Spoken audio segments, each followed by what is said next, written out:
Crime rate naman sa Northern Samar na itala sa buong 2025. Bumaba. Detalye na balita mula kay Jane Galit Bantayan, Aris 34. Jane, good morning.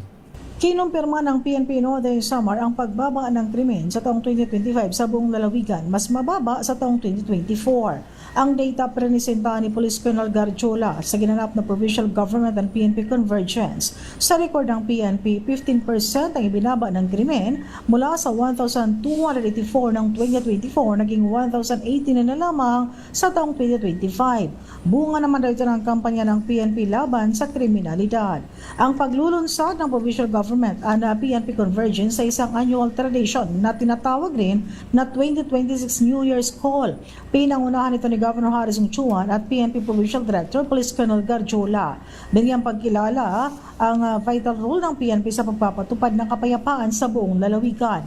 Positibo naman si Governor Harrison Chuan na patuloy na susuportahan o susuporta ang PNP sa development agenda ng provincial government.